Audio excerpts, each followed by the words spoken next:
Hi friends, and welcome back to my channel. I'm really sorry about the cold. It's just that time of year and allergies are kicking in. Anyways, today I'm going to be sharing a budget with me video with you guys, and I'm going to be using my brand new 2022 budget template. If you guys haven't heard about that, I will leave a link to the video down below. Also links where you can get one yourself to get started budgeting. But basically, our family budgets by Paycheck, and we have been doing this for well over a year now, and it has been working wonderfully. So this budget template is for sale right now, and there's actually a coupon code where you can save through Monday. So if you guys are interested in getting this budget template, make sure to go ahead and grab it now so that you can save. One caveat I want to share is that personal finance is very personal, and so I'm not going to be sharing our exact income, like every line item. I'll just kind of give you an overall total of how much money is coming into our bank account during this pay period, and then just kind of walk you through what we have to pay for. But again, personal finance is personal, and so we might pay for things that you might not, and then we might not have things that you pay for. Just remember that everybody's lives are different, and we can all still be friends even if you don't agree with the things that we buy or the money that we spend or the things that we don't buy and the money that we don't spend and how we plan our money. I think we just all have to be realistic and work with the money that God has blessed us with. So let's go ahead and jump into the budget and see how we're going to be spending our money over the next 2 weeks.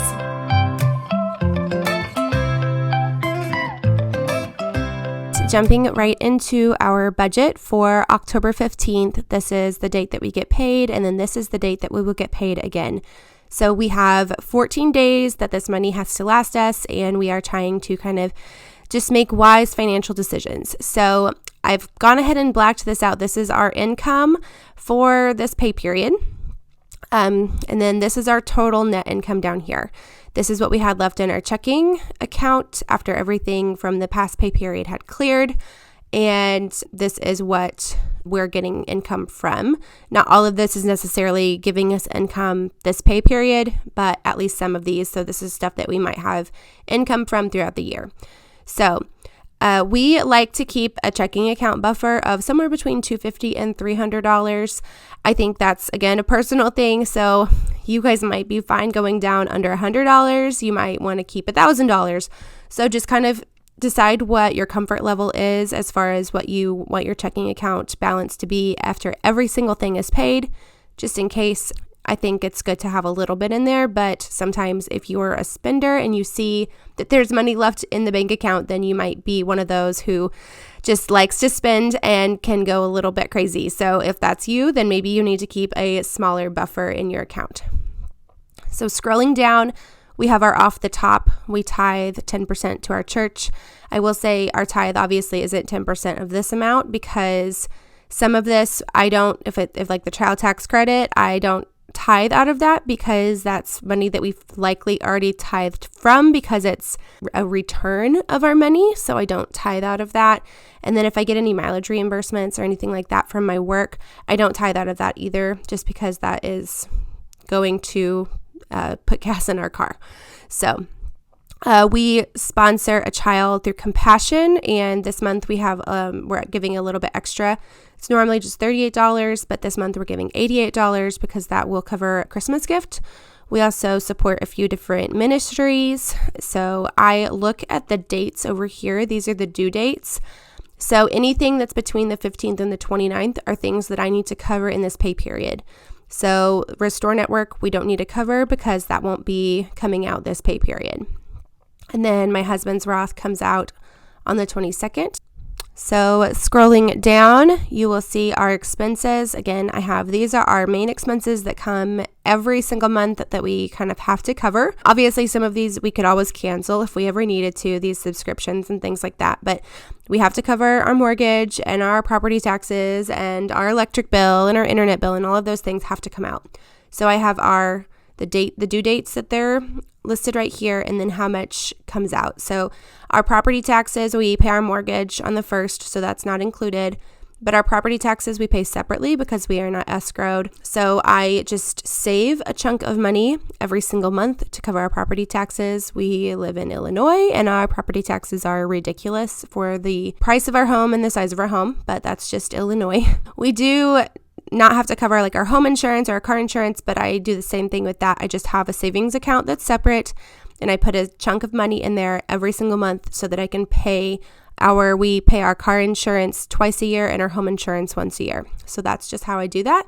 And it's an auto set up as like an auto draft from our checking account into that savings account. That way it's just like a regular bill and we're kind of paying ourselves, saving that money aside. So when that bigger bill comes due, we have that money ready to go. We do have a car payment. I'm sure I'm going to hear flack on this. I don't really care. To be perfectly honest, we have a car payment and we have an extremely low interest rate and we needed a second car. And so we decided to put down a chunk of money and take on a car payment for a short period of time. Our hope is to pay it off quickly. But again, this is just a personal decision. We have the car payment. We're glad that we have the second vehicle and that's that. Our electric bill this month is going to be $176.07. That is a little bit lower than normal. A lot of times it's just nice weather. So a lot of times we'll see our electric bill up a little over $200. Our phones are also due, which is $122.05. Coming down with our gas and groceries, I budget $120 every 2 weeks for gasoline and $300 every 2 weeks for groceries. My husband doesn't have to drive one of our vehicles to work, so that makes a big difference, but we do travel 2 hours away once a week for my son's eye therapy. Thankfully, we do have the Honda Civic, which does get really good gas mileage, but we have to spend a good chunk of money on gasoline getting to his therapy and back. So that's why our gasoline budget is pretty high. Plus gas prices are just through the roof right now. Here, this is our grocery budget, which is $300. And then coming down, we have a few subscriptions that we pay for. And then our annual termites, I added this in, that is due this pay period as well. So I'm going to mail that bill in. We are not taking out any personal spending money, clothing money, entertainment money, any of that this pay period. We normally do this just once a month. We did it last pay period, so we won't need to do that now. I am taking out my boys' allowance money. They get $7 a week each if they complete their chores and have good positive attitudes doing so. So there's that. And then I do the Les Mills. I do body pump as just a workout that I try to do 2 to 3 times a week. I use this. I love this. It's worth $36 once a quarter to me. Coming down, this says baseball miscellaneous. My son plays baseball and we are actually going out of town this weekend for a baseball tournament. We are not spending the night. We are traveling back and forth in our car. So we will have gas with this and then we'll probably have about 2 meals out.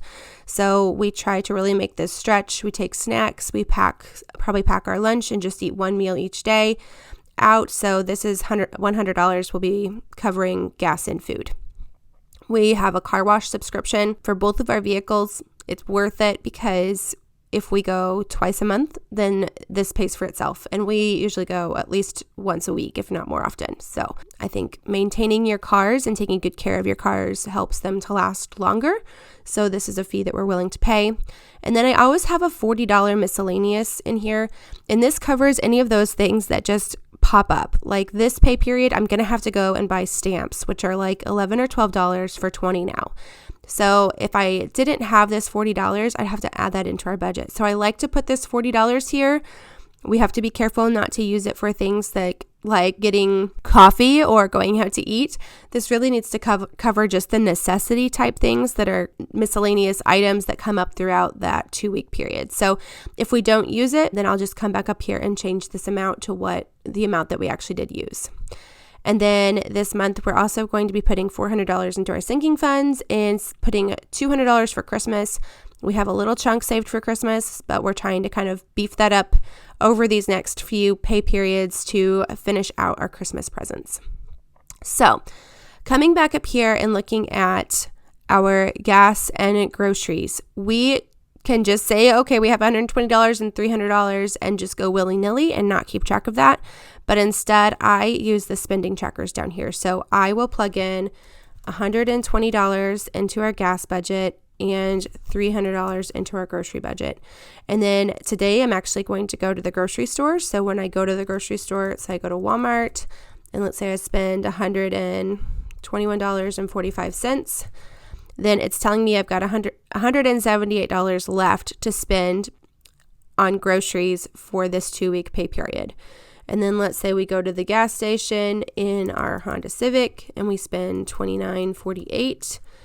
Then I know that I have $90.52 left in my gas budget to last me the next two weeks on both of our cars.